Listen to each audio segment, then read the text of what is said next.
everybody, welcome back. This week I'm going to follow up on my promise last week to swatch my travel set, and I'm also going to try to give my hand at swatching this dry pigment watercolor that I got from Japan. Just as a point of interest and fun. I did clean up my palette a little bit, so it's slightly cleaner. But the inside is still kind of messy. And that's because I'm just always hesitant to waste materials. I'm frugal, and I'm always feeling like something can be saved. So I'm going to take a second and try to clean this up just a little bit before I get actually into my swatches.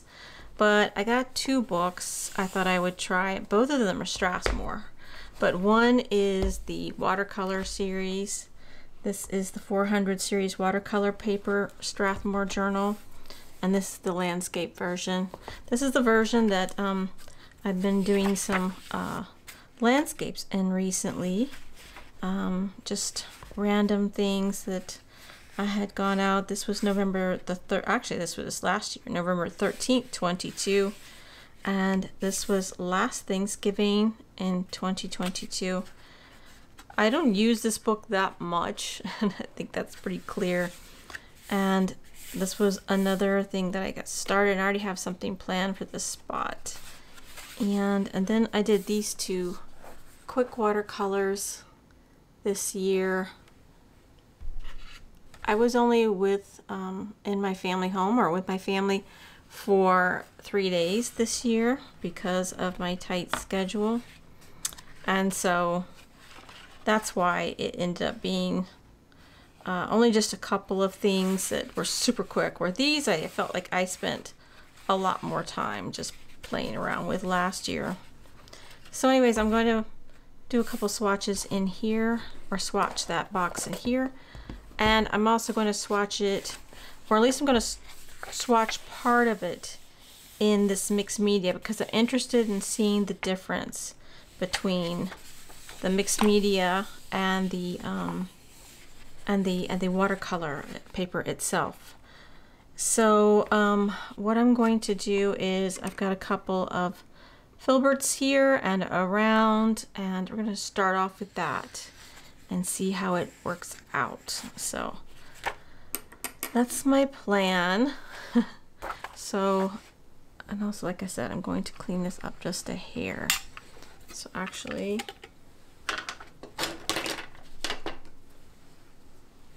let me do that really quickly.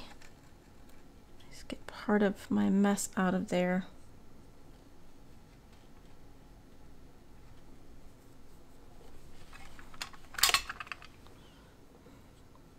So yeah, so give me a second while I clean this up a bit. I probably should have already done it, right? If I planned properly. It's not going to be super clean. Just getting out some of the mess that's on top.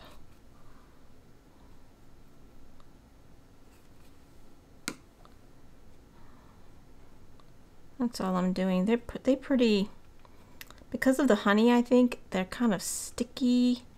And it seems like color sits right on top, but that's my feeling of it. So I'm just kind of trying to just glide over the top just to get those intrusions of other colors that got in there. And it's not going to be perfect, but it'll be okay. These two colors here, maybe they're different. And I'm gonna have to check on that. But yeah, they're slightly different. Okay, they're just really, really close. And there's this blue that got everywhere. Well, not everywhere, but it was, and I may not be able to get that 100% out, at least not right now. It's okay. Good enough for swatching, I think. So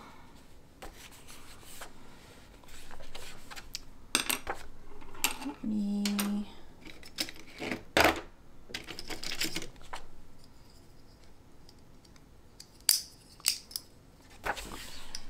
pin my page down, my thing, so it stays put.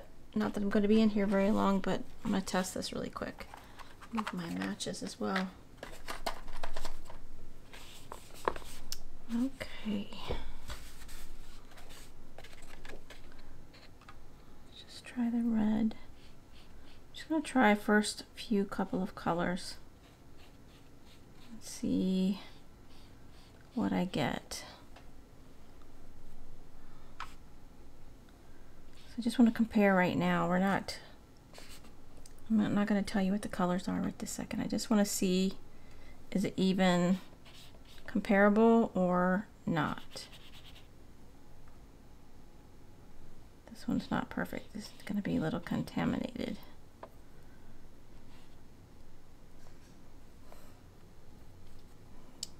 And let's do some blue.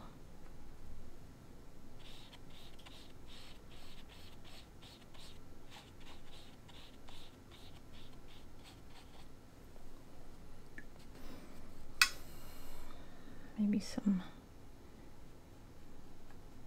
muted colors like this yellow ochre.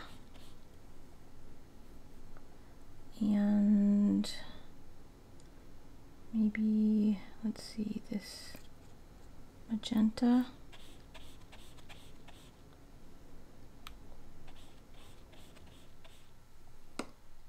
And then let's do one of my greens here.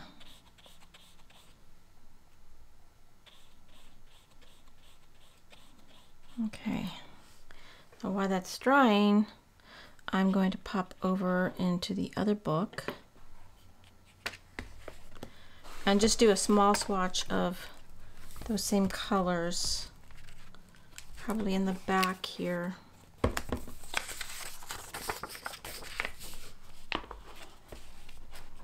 And that way I will know if there's a difference, and that's really all I'm going for by this little quick swatch that I'm doing before I swatch them all out for you. Now, I worked in my mixed media book, so it was this kind of paper in my sketchbook that I used for Korea.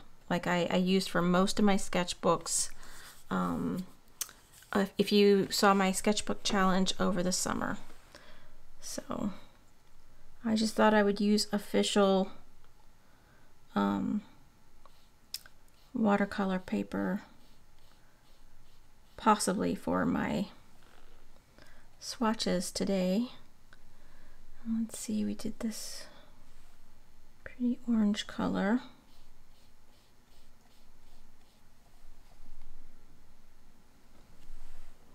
Actually, right now I'm not thinking there's any difference other than the fact that then I did this blue, other than texture, which kind of makes sense since it's Strathmore paper, both of them.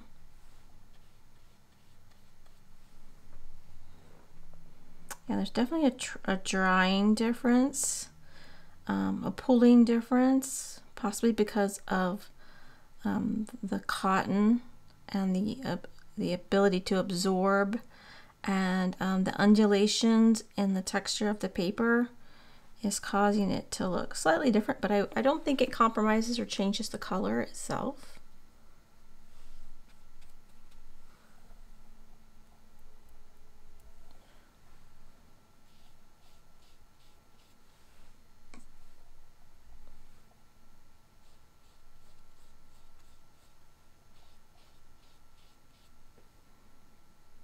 Really beautiful. And then we did magenta, this magenta here. I'm pretty sure that that's called magenta.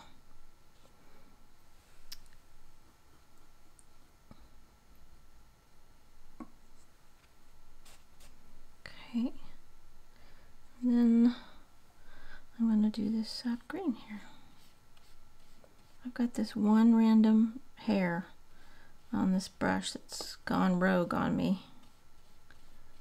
Okay. Interesting.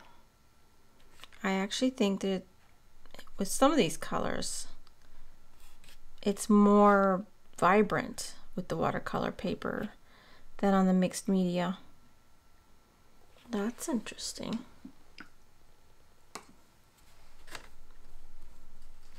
So I guess concerning this particular brand, it's really a question of what you want to get. I don't know if you can see that very well. I feel like my lighting's kind of challenged here. Here, we'll put it towards that way. Maybe you can see and compare better. Yeah, that's magenta on the watercolor paper on this side here. Man, it's dark. It's so dark. And the green star, well, everything's pretty much, yeah. Yeah, I think so. Yeah, even the ochre looks much darker. Interesting. Okay. Well, that was an interesting test. And so I think that has, putting that down, that has committed me to my thoughts on testing in here, all my colors. So that's what I'm going to do. So give me a chance to clean up real quick and we'll get started. Okay, so I'm going to get started with this. Start over here first.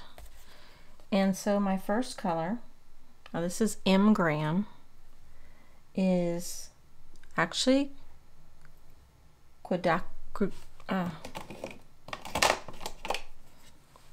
So my first color is quadacridone.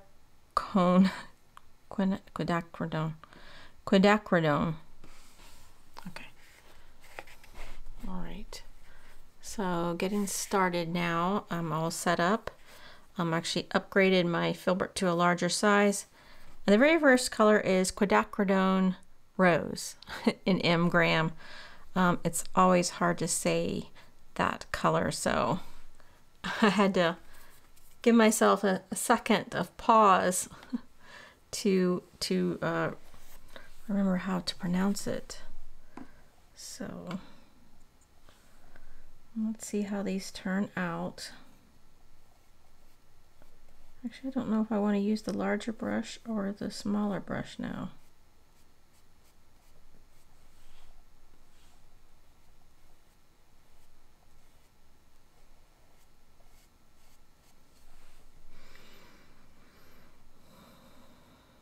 Let's see, how much do I have here? 2, 3, I think I have plenty of space.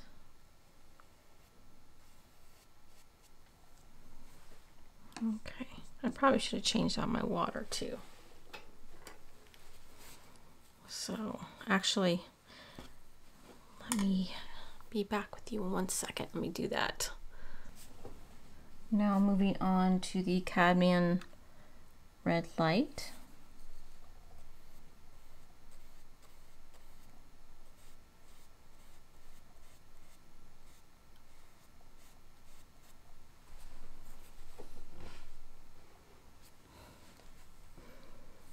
And then my next color, which is my beautiful but dangerous color, called Cobalt Teal. And I do love this color, and I haven't topped this off yet, so I have to dip in there a little bit. But it is not what I would call safe for travel. For whatever reason, it just does not seem to solidify the way the rest of the paints solidify in this brand. I'm not sure about another brand, but it is really lovely, isn't it? Just a really pretty color, watercolor.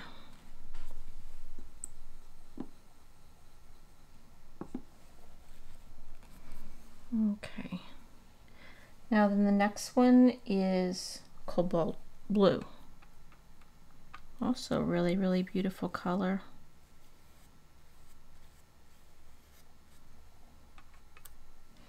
And of course you can make these colors either very loose and flowy with more water, making them more transparent, or you can make them more opaque with less. Okay, so that was cobalt blue. The next one is cerulean blue, which is a beautiful kind of, I don't know what I would call this color. It's like when I look at it in the tray, it has maybe it's a cooler blue. Almost reminds me of like a teal of sorts.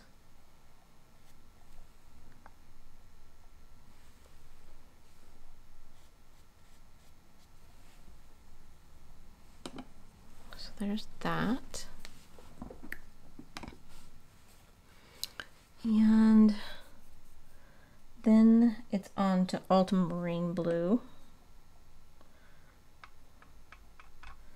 Good old faithful ultramarine blue.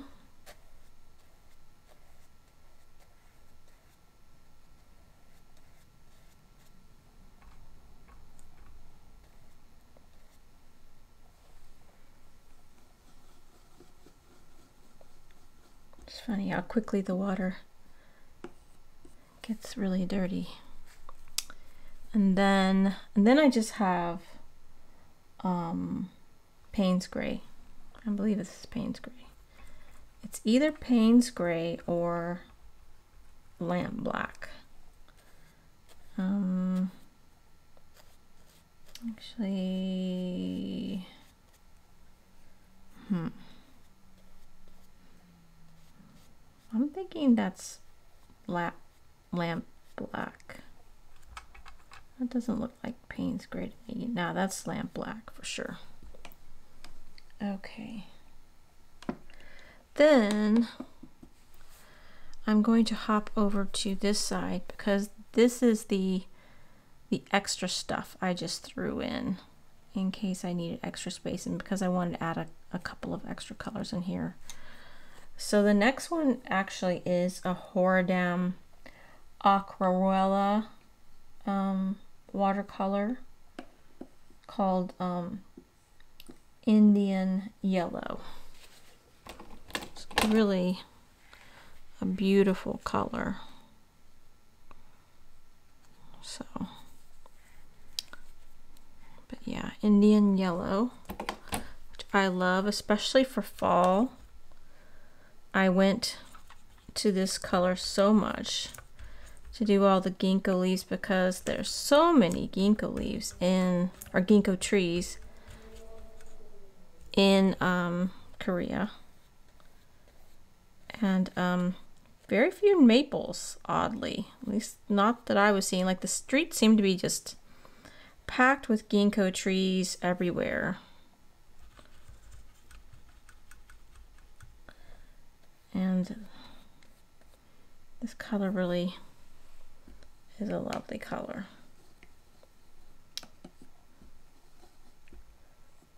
But I thought being so close to Japan with all their maples and stuff, that's what I thought that they would have more of. Alright, so the next one is just Cad Yellow. Hopefully my dirty water won't contaminate. This is a little bit contaminated because there's still some of that rogue blue, the teal, cobalt teal in there.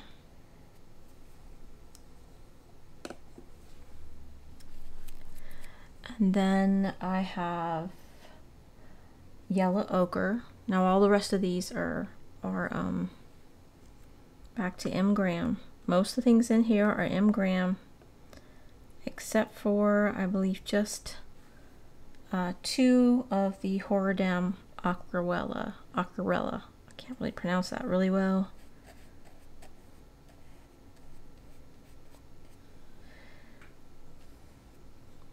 So there's that. Look how cool this lemon yellow is versus the warmth in the Indian red. And then we're on to the ochre, and then the next one is, let's see, burnt sienna. So this is burnt sienna here, which, especially some of my decisions in what I was going to do, because I knew I was going into the fall, so I wanted to make sure that I had a lot of my fall colors in here. And for the most part, I think I didn't really change out this set much from what I had in there last year. I made this initially last year, and then all I did was just top it off. And then added a few extra things here in the middle. And then the next one is raw sienna. So this one's raw sienna. Whoa, why do those seem like so the same?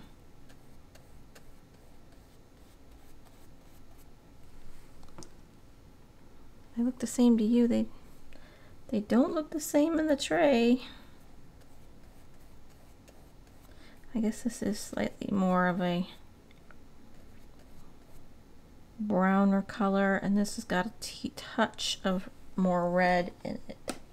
They're very close though.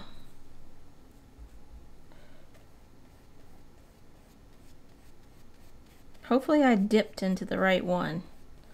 I don't want someone giving me a what for. Actually, I might have. Hopefully not, but I'm sure someone will give me a what for. Alright. Have the swatching police out. Like that happened to me one other time. But that's okay. It's alright. It's okay. We're a friendly community. We're supportive and kind. Okay, and then I love sap green for my field work. Now you can make your own green, obviously, and of course you could have other greens, like even hooker's greens, nice to have. And I would add this to this palette, but you can always lighten up sap green and get something like a light hooker's green or something like that, something that's close to that. So I always like to make sure I have plenty of sap green because it's just right. It's just right for green foliage. Because when I have tried to make my colors for green in the past, they often seem to go in the wrong direction. So that's why I love sap green, and it's always on my palette. Okay, now finally what I have in here. Technically there are only 2 colors. So I think, I'm pretty sure. And so this one, I had to take a pause there because I got a little confused about my browns. It is raw umber. So that's what that is. So for landscapes, you've got all your possibilities, right? You've got all kinds of tree colors and leaf colors and fall colors, sky possibilities here. Obviously you need a dark, and you can make your own dark, but I think this palette's a wonderful palette because it doesn't seem like a lot of colors, but it seems to have everything I need. Yeah, especially doing landscapes or, you know, any observations that I made in Korea. These worked perfectly. So then after the raw umber, I also have, let's see, I think that this is just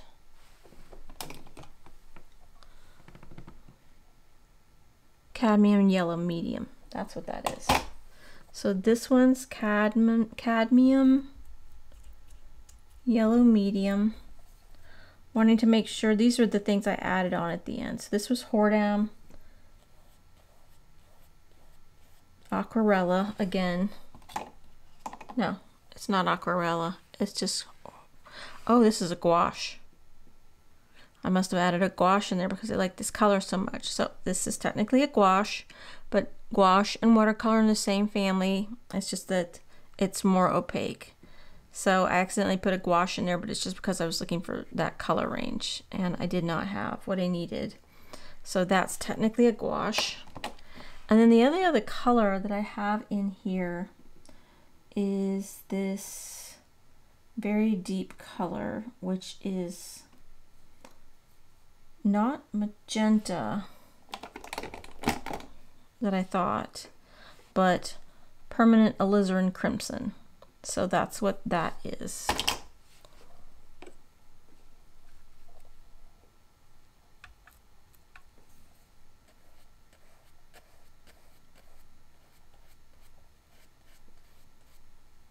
So I'm going to take a quick second here to pause and write the names down.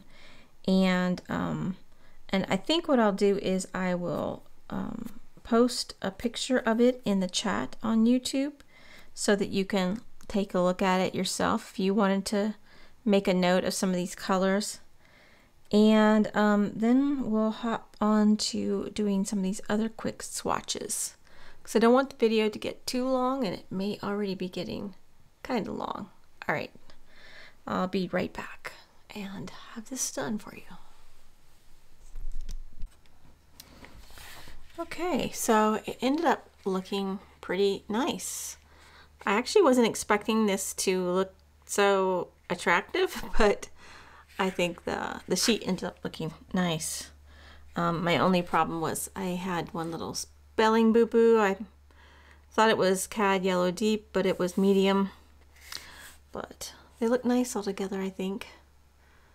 Let me know what you think about that, if you like these colors. I think they work really well as far as a palette for the go. So the next thing I want to try to do, and this is going to be a test. I really want to try to see how these Japanese colors work. I don't even know exactly what I'm doing yet, because I never worked just with straight powder like that. And let me see, where should I do it? So I'll turn it over here. And let's see.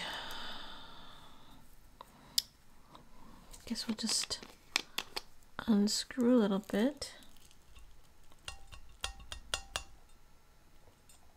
See what this does. Try one color at a time. So this is the yellow. See what happens. So it's no different than like when you get a hard pan, a watercolor pan, where the watercolor's all dry. This has just been granulated. There's probably several things you could do with it. You could probably get one of those things that grinds up paint, like a little, oh, what's that thing? Like a mallet, but I don't know if you know what I'm thinking about, but it's usually like a press of some sort. Like you use in a, oh, I can't even think of the term. Anyways, you probably know what I mean. I had to look that up later. And if I remember, I'll pop the word in here. Okay, but it looks attractive. It looks like a nice color. Let me see. Actually, can I test it? I'm gonna test it here on this other page that I was testing.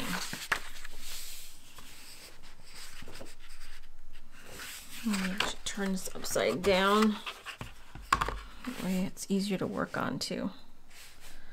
Okay, so There's that yellow. It's a pretty color.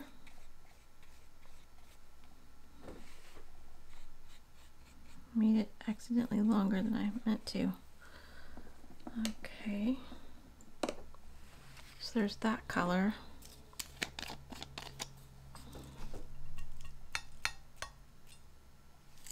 Just try a little bit since we're just testing.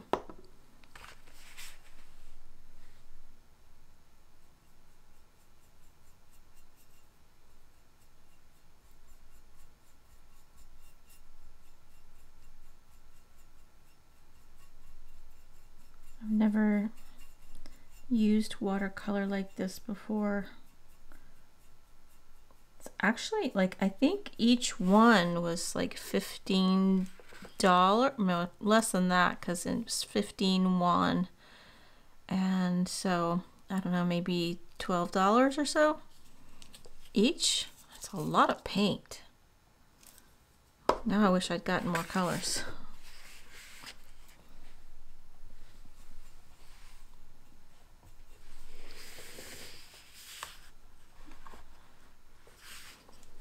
Okay. That was actually a really good deal. I didn't realize, but I mean, I know nothing about the quality of these. I don't know about the light, you know, the light fastness or anything like that. I just was intrigued by it. There's other, there's actually a company that sells like dry powders and things that are made out of like natural resources that you can use for drawing and stuff and painting. And I've always wanted to try that as well. So maybe this would be a, you know, the impetus to get to try something from them. I have not ordered anything in the past. I can't even think of the company right now, but I've looked at their stuff before, but it's not cheap, I will say that much. Okay, well, they actually activate in the water really well.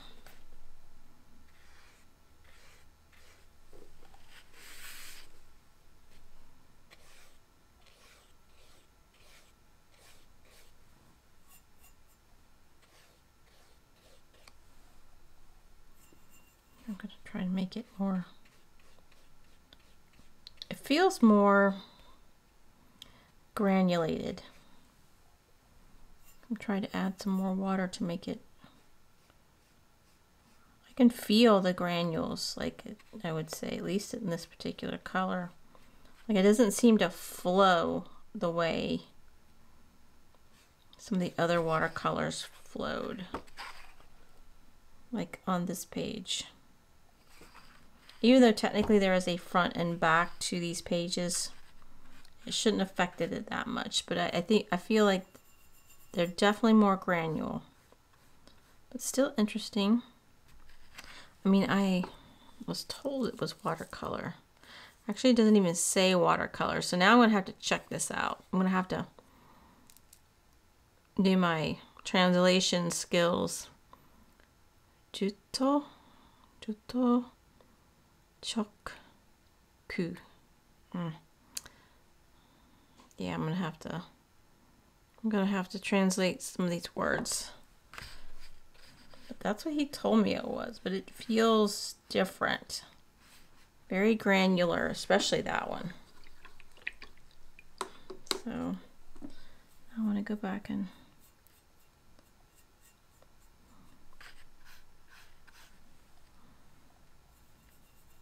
I don't know if this one feels a little more like watercolor. Oops. No, I've accidentally made it green because I didn't have it cleaned out good enough. That's okay.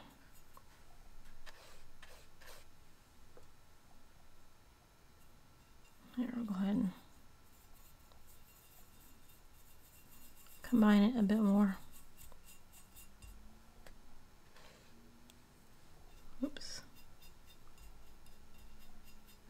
This is getting a little messy there. Okay, well, good fun. Definitely something I'll be using. Just really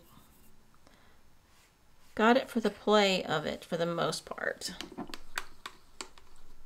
But this color is very interesting, very granule. So, anyways, that's what they look like.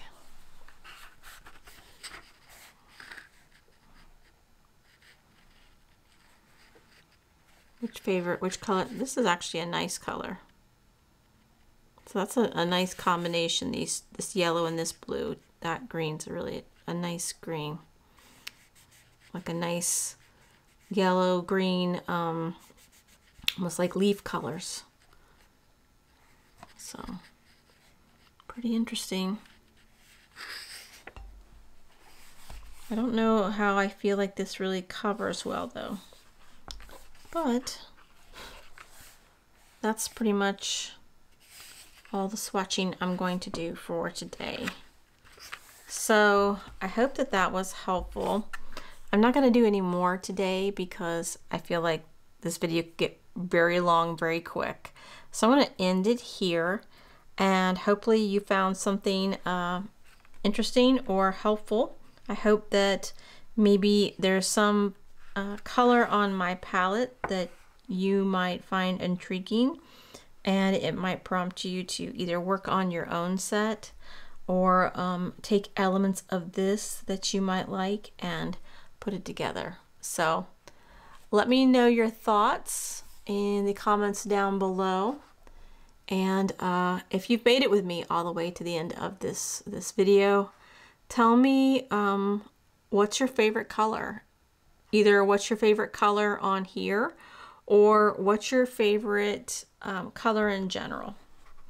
All right, I really love teal colors a lot myself, but I have all kinds of colors I love, but I do love teal, which is, like I told you, the culprit that I've had to deal with running in my palette. But all right, guys, thank you so much. I really appreciate. I'm so excited about all the content we have, and so next week we might be talking a little bit about, like I mentioned Christmas last video. I've got a couple of ideas. So take a look at the comments or the chat area that we have on YouTube, the community area, and I'm gonna post this, and I might ask you a Christmas related question. So keep an eye out for that this week, and I look forward to catching up with you next time. All right, guys, have a great week. Take care. I'll see you soon. Bye.